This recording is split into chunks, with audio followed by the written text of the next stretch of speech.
श्री सूर्य स्तवराज स्तोत्रम्। ओम श्री सूर्य स्तवराज स्तोत्रस्य श्री वशिष्ठ ऋषिः अनुष्टुप् छन्दः। श्री सूर्यो देवता सर्वपापक्षय पूर्वक सर्वरोगोपशमनार्थे पाठे विनियोगः। ओम रथस्थां चिन्तयेद्भानुं द्विभुजं रक्तवाससे दाणिमी पुष्पसङ्काशं पद्मादिभिः अलङ्कृतम्। ओम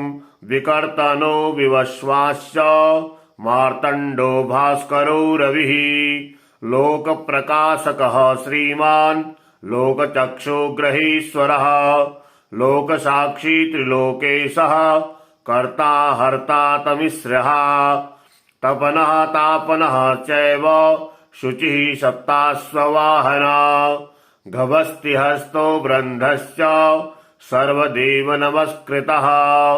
एकविंशति इत्येषा स्तव इष्ट सदा मम। श्री आरोग्यकरः चैव धनवृद्धि यशस्करः स्तवराज इति ख्यातः त्रिषु लोकेषु विश्रुतः। यः एतेन महाबाहो द्वे सन्धे स्मृतिद्वये स्तौति मां प्रणतो भूत्वा सर्वपापैः प्रमुच्यते कायिकं वाचिकं चैव मानसं यस्य दुष्कृतम् एकजपेन तत्सर्वं प्रणश्यति ममाग्रतः एकजपस्य होमस्य सन्ध्योपासनमेव च बलिर्मन्त्रोऽर्घ्यमन्त्रस्य धूपमन्त्रस्य तथैव च अन्नप्रदाने स्नाने च प्रणिपाते प्रदक्षिणे पूजितोऽयं महामन्त्रः सर्वव्याधिहरः शुभः। एवम् उक्त्वा तु भगवानः भास्करो जगदीश्वरः आमन्त्र्य कृष्णतनयं तत्रैवान्तरधीयत साम्बोऽपि स्वराजेन स्तुत्वा सप्तसवाहनः भूतात्मा नीरजः श्रीमान् तस्मात् रोगाद्विमुक्त्वा। रथस्थां चिन्तयेद्भानुं द्विभुजं रक्तवाससे दाणिमी पुष्पसङ्काशं पद्मादिभिः अलङ्कृतम्। ओम विकर्तनो विवस्वाश्च मार्तण्डो भास्करो रविः लोकप्रकाशकः श्रीमान् लोकचक्षुग्रहेश्वरः लोकसाक्षी त्रिलोकेशः कर्ता हर्ता तमिश्रः तपनः तापनः चैव शुचिः सप्ताश्ववाहना गभस्तिहस्तो ब्रन्धश्च सर्वदेव नमस्कृतः एकविंशति इत्येषा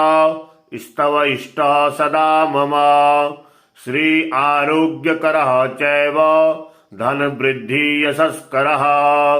स्तवराज इति ख्यातः त्रिषु लोकेषु विश्रुतः। यः एतेन महाबाहो द्वे सन्धे स्मृतिद्वये स्तौति मां प्रणतो भूत्वा सर्वपापैः प्रमुच्यते कायिकं वाचिकं चैव मानसं यस्य दुष्कृतम् एकजपेन तत्सर्वं प्रणश्यति ममाग्रतः एकजपस्य होमस्य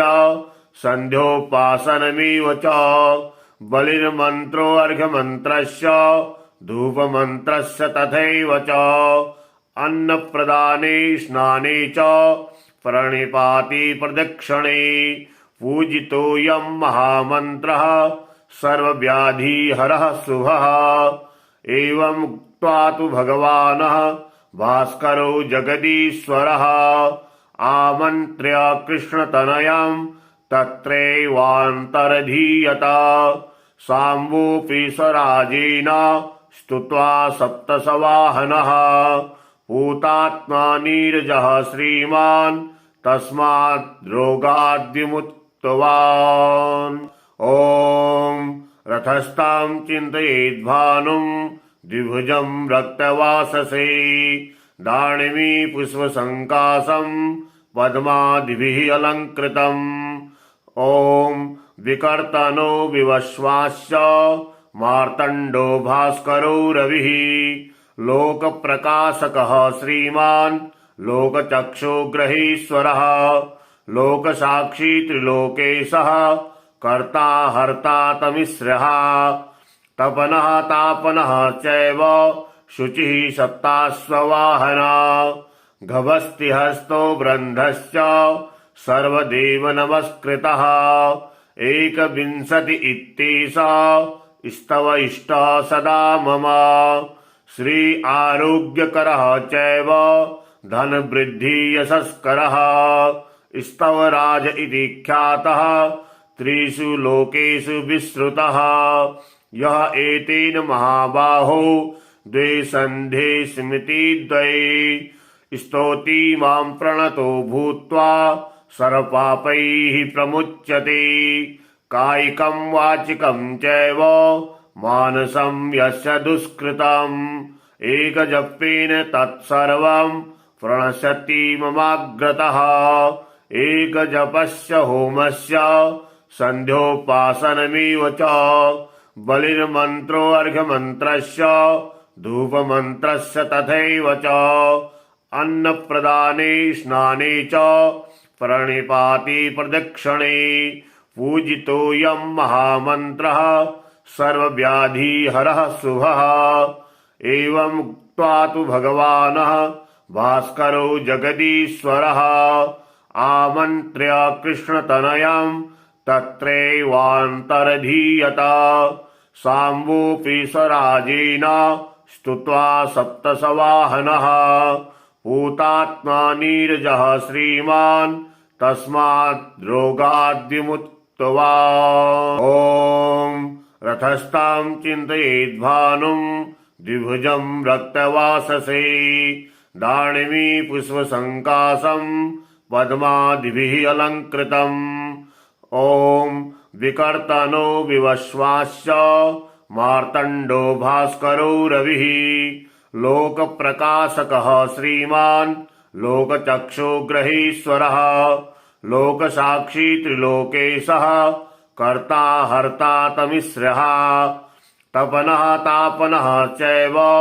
शुचिः सप्ताश्ववाहना गभस्तिहस्तो ब्रन्धश्च सर्वदेव नमस्कृतः एकविंशति इत्येषा स्तव इष्टः सदा मम श्री आरोग्यकरः चैव धनवृद्धि यशस्करः स्तवराज इति ख्यातः त्रिषु लोकेषु विश्रुतः यः एतेन महाबाहो द्वे सन्धे स्मृतिद्वये स्तौति मां प्रणतो भूत्वा सर्वपापैः प्रमुच्यते कायिकं वाचिकं चैव मानसं यस्य दुष्कृतम् एकजपेन तत्सर्वं प्रणश्यति ममाग्रतः एकजपस्य होमस्य सन्ध्योपासनमेव च बलिर्मन्त्रोऽर्घ्यमन्त्रस्य धूपमन्त्रस्य तथैव च अन्नप्रदाने स्नाने च प्रणिपाते प्रदक्षिणे पूजितोऽयं महामन्त्रः सर्वव्याधिहरः शुभः एवम् उक्त्वा तु भगवानः भास्करो जगदीश्वरः आमन्त्र्य कृष्णतनयं तत्रैवान्तरधीयत साम्बोऽपि स्वराजेन स्तुत्वा सप्तसवाहनः पूतात्मा नीरजः श्रीमान् तस्मात् रोगाद्विमुक्त्वा रथस्थां चिन्तयेद्भानुं द्विभुजं रक्तवाससे दाणिमी पुष्पसङ्कासं पद्मादिभिः अलङ्कृतम् ॐ विकर्तनो विवस्वास्य मार्तण्डो भास्करो रविः लोकप्रकाशकः श्रीमान् लोकचक्षुग्रहेश्वरः लोकसाक्षी त्रिलोकेशः कर्ता हर्ता तमिश्रः तपनः तापनः चैव शुचिः सप्ताश्ववाहना गभस्ति हस्तो वृन्धश्च सर्वदेव नमस्कृतः एकविंशति इत्येषा स्तव इष्टः सदा मम श्री आरोग्यकरः चैव धनवृद्धि यशस्करः स्तवराज इति ख्यातः त्रिषु लोकेषु विश्रुतः यः एतेन महाबाहो द्वे सन्धे स्मृति द्वये स्तौति मां प्रणतो भूत्वा सर्वपापैः प्रमुच्यते कायिकं वाचिकं चैव मानसं यस्य दुष्कृतम् एकजपेन तत्सर्वं प्रणश्यति ममाग्रतः एकजपस्य होमस्य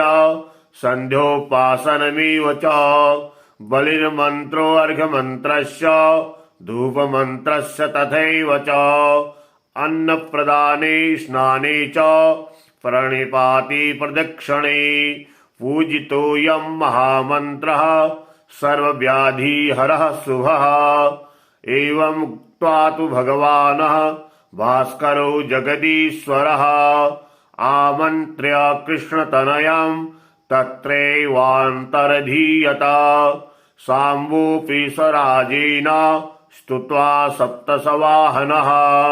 भूतात्मा नीरजः श्रीमान् तस्मात् रोगाद्विमुक्तवान्।